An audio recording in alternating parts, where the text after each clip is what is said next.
Hello, you wonderful people, and welcome to another episode of SuperFantaFi. This being a show where I talk about TV shows of the supernatural, fantasy, and/or science fictional genre. For today's episode, I'm going to talk about Tokyo Override Season 1, Episode 3. A lot of really interesting things went down in this episode, so let's break it down. Well, first and foremost, there had to be a detail I missed. I still haven't gone back to check it out, but I'm like, I had to have missed something at the end of last episode, because I was expecting this episode to kind of pick up then, but we're like, it's like the next day or something, and Hugo's coming back, and he's like, cause I guess that was just him writing. I guess he had a lot on his mind, and he just wanted to write. I thought he was going somewhere specifically after looking at all that, but I guess maybe just looking at the kid more, maybe the case more, maybe I don't know, not unless there's something we retroactively end up finding out. But I'm like, it seemed so weird because it almost seemed like, I had to check, I was like, did I skip an episode or something? It doesn't seem like it. It just, I was like, oh. Because Hugo shows up, and I was like, did he already have that bandage on his face, or is that something new? Because I was like, maybe, like I said, maybe there's a thing that happened that we won't get context for until later on when we rewind to be like, oh, this is what Hugo was up to. I don't know. No one really questioned him where he was or anything, but like I said, maybe the detail I missed last episode was that, like, despite like having not taken anything, maybe the kid did overdose or something like that. Maybe it was like actual cause of death or something was actually there in those files that Watari had put together or gathered at the end. That Kai was like, the last shot is like Kai looking at the screen, and it zooms in on her face, specifically like her eyes, and it reflects the file. But like, I didn't know what to make of that, so I don't know if we're supposed to know. Like I said, I'm just an idiot and I missed something, or what.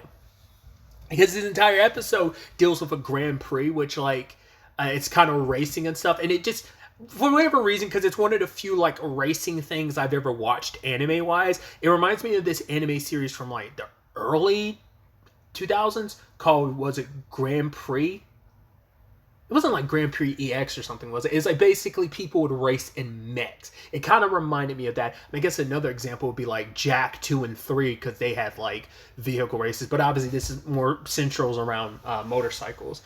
Even in the series Windbreaker about that? I know that there's the anime that's for it, but I'm pretty sure that's a webtoon. I'm like, I've come across the webtoon and I've seen like screenshots from the anime, but I think it's about like motorcycle racing, isn't it? Like specifically like the more motocross type of sports, I think, but I could be mistaken. Either way, we get introduced to Amarin, who is a very unique person in regards of, she's the only person that's racing in this Grand Prix. I don't know in general, but this specific Grand Prix, who is the only solo human rider, because everyone else is a mixture of either it's a full like automated system, or it's a human rider with kind of automatic assistance. So it's like there are people who are hybrid. She's the only one that's just straight up, it's her, like a highly souped up bike, but it's 100% her skills, no like automatic connection, which is like, right, these bikes and everything have been connected so that they, like, you know, they have all the tactics and everything in them, so it seems they're pretty optimized and stuff. But Amarin says like, yes, but you can't always count for the human factor, because the human factor is so unpredictable. No matter how much optimized the system is, there are going to be flaws in it, or openings that, you know, like, right, someone has an accident and that can completely screw up a because you can't really count for human error. You can't always account for human error, because that's the beauty of free will and stuff like that, the unpredictability of it all. So Amarin talks about like, right, there is a little bit of luck involved, but it is just kind of like the spirit of, you know, the human spirit of going above and beyond, and just, it's like, right, it's just your skills. And she talks about kind of when you feel that wind hit is when you know to hit that turn. Something like that. I'm butchering what she says, but the whole thing has got Kai fascinated, even though she tries to pretend like she isn't. So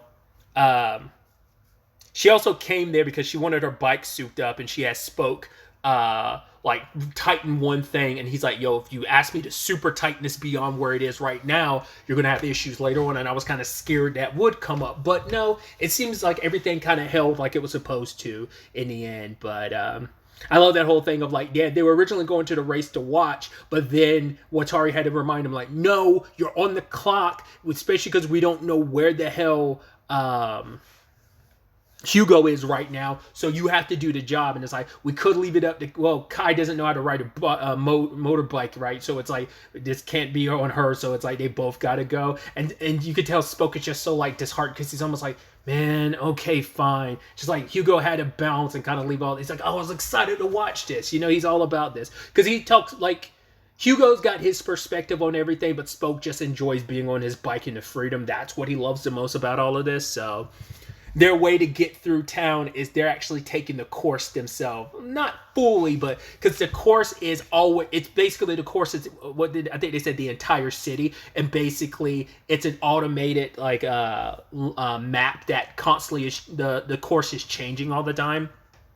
So I think that's such a dope thing that's ever evolving. And then we had like Yuji and the guy who's the head of like the Justice Department are talking about like the benefits of this. It's like cool, it makes an entertaining race, but it also helps like with the optimization of traffic and the roads and stuff like that. So it's beyond just the race. This is also an opportunity to test out some future features for like the highways and the roads and stuff like that. So just interesting little world building stuff I thought was fascinating. So it isn't just for entertainment purpose. It serves that, but it also serves for test runs for future like developments they're going to make to the city. So I thought that was kind of a neat touch.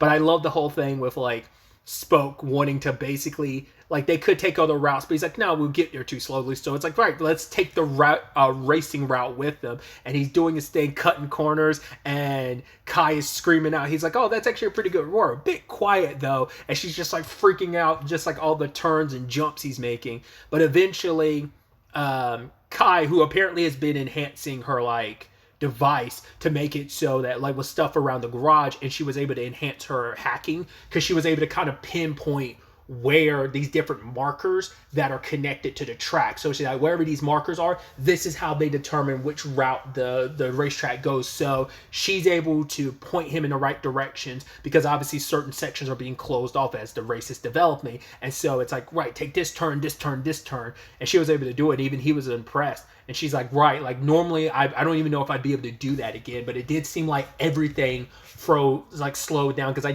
guess that just shows you how gifted she is, because I think she has a very like, it's just supposed to represent like when it slow-mos at one point in time, I think it's supposed to represent how her mind is quickly processing everything she's reading and seeing. So she ends up pointing him in the right direction, and there's a wall that's closed off, and she's telling Spoke, go full speed ahead, and he's like, all right, as you wish, and goes and doesn't back down, and luckily the wall opens up at the last second. So I was like, I just love that sequence and just how dope it is. I also love like twice Emeren's in the middle of her race and she constantly sees them. I don't know if she puts it together that Spoke and Kai. She probably does, but she's just like, again, here you are catching up with the race and keeping up with it. So I don't know, just once again, that whole sequence is just a lot of fun. But it turns out their delivery, well, they picked it up and they delivered this item to a auction, and it turns out the item is a traffic light, because those are antiquated, because everything is so automated now on this optimized system, you don't really need them, which obviously Spoke is not a fan of traffic lights. He's like, man, they're so antiquated. He's like, think about it, like this thing you'd have to wait for it to turn green to go. He's just like, oh, that's so boring. It's like, right, those have been outlawed for so long, you've probably grown up probably your entire life never having experienced them. It seems so wild and antiquated of like, yeah, having to wait. I'm sure like for Spoke, having to wait for like a green light is the same thing for a speedster from like whether it's DC or whether it's Marvel. It's the whole thing of like, man, like a second can feel like an eternity to its speedster. So I'm sure Spoke's got a little bit of that energy going for him. Because the whole like Spoke and Kai situation is a whole conversation about how this place can kind of like, the world is so optimized to constrain you, and it's about finding a way to kind of break free of that, because he was talking about that in the confines of Kai and her hacking as well. So it's like, yeah, you've kind of found your way outside of this system, which kind of makes you a perfect partner to all of this, you know, with the Suma garage and everything. So but either way, like, I did love the cut back and forth between, you know, it's like, right, it's time, you know, because Amaren, they ended up dropping off the candy to her, because it's supposed to be like her lucky thing to kind of have the candy that Hugo gives her. So Kai hands it to her. It's like, yeah, no more excuses. She's like, yeah, who needs excuses when you're a winner? So she, after her final pit stop, she goes along and it's like, right, everyone had counted her out because she had fallen down the rankings just like people had predicted, just because it's like, right, you're a human on your own versus people who are like riding with assistants and other things that are just purely automated. But once again, she proved through and through. I was kind of worried if she'd come up a little short. It's like, nope, she came out the winner because this was like the final round of it. So she like won it all, came out on top, and so many people underestimated her. So, but I love the back and forth between her in the race and Spoke, like letting Kai get on a bike, being like, yo, this is your time to kind of learn how to ride, to feel that feeling. And just like the animation of just like while she's revving the bike and it's stationary, the wind blowing, and you just, like I said, the cut back between her and Amarin. And it's so interesting, the music in that that sequence in totality was like, it's so lovely. There's like, it feels like, it's weird to say, it's like, it feels like something out of a JRPG, which makes sense, but it just, there's something to it that felt so JRPG-ish, and I can't pinpoint what JRPG comes to mind, but like that light tone and just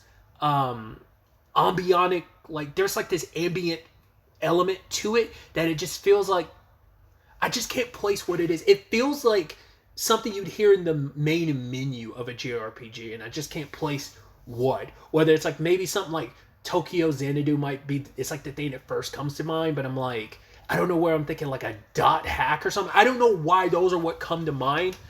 Dot hack, I don't know why. Tokyo Xanadu kind of makes sense to me, but I don't know. There was something lovely about the music in that sequence, and just, I know it's beautiful, and just especially how, like I said, it coincides with Amarin sweeping in and, you know, getting her title. So I thought that was beautiful.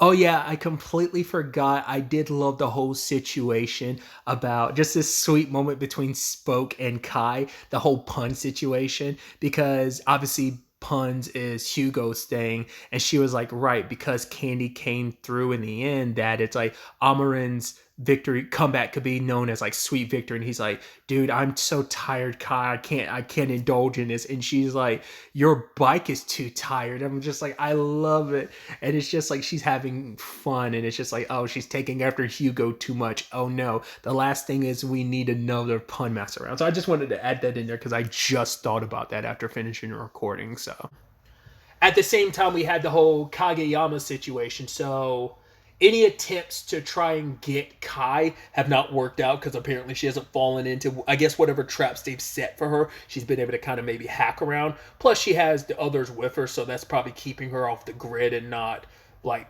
falling in any shape or form into Kageyama's grip.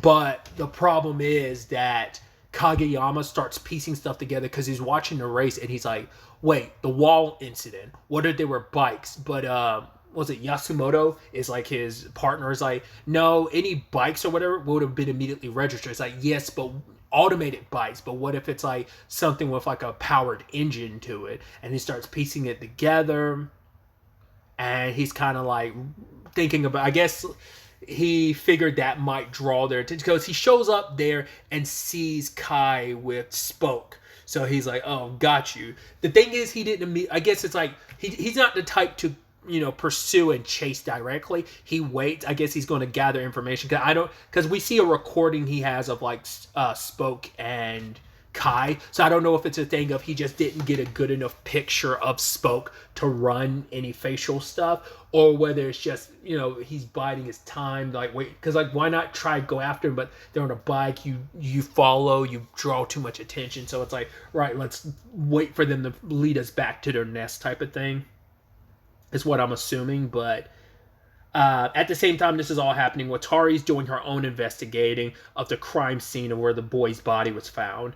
Then we had Hugo, because she had like found some data about like the boy's movements. Hugo goes off on his own and goes to a place. I don't know if we know the significance of the place he goes, but it's where one of the boy's movements before he died. There was a couple places, and he goes there and finds like some places, and the place is pretty dusty except for one file cabinet. Pulls it out. It's empty, obviously, but there's a thing underneath it that opens it up, and there's like basically a delivery manifest, I guess.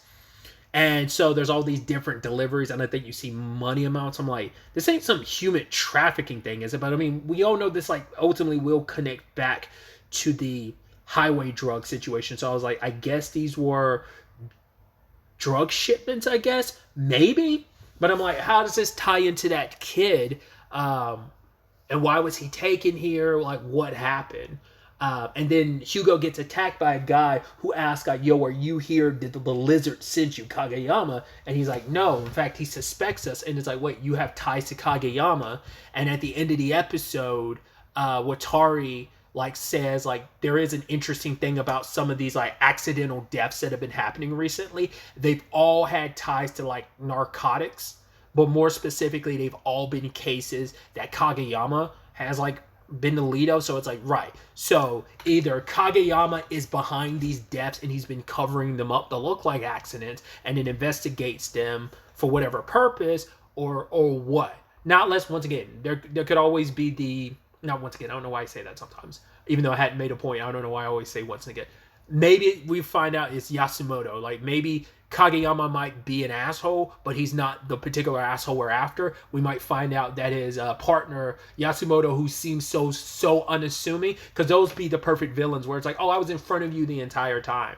The one I kind of think of that immediately comes to mind is like it's a weird comparison to make. It's not an anime reference, it's an animated reference, but Zootopia, like the reveal of who the bad guy is, it's not who you think it. So, you know, it's one of those things where I feel like Yasumoto is so, like, so unassuming he might be the one. But hey, it could just as easily be Kageyama, but I feel like since it's episode 3, we're at the halfway point, and they're already saying like, oh, he might be up to some shady stuff. He comes off shady, and I think he is kind of a hard-boiled asshole, but I think the fact is that he's not going to be the ultimate bad guy behind this. So I'm curious to find out what Lizard's connection, Kageyama's connection is with that guy that Hugo crossed paths with. What's that about? Not less we find out that like a Yasumoto or someone else has been pretending to be Kageyama, you know, because obviously you can duplicate people's tags and stuff like that, but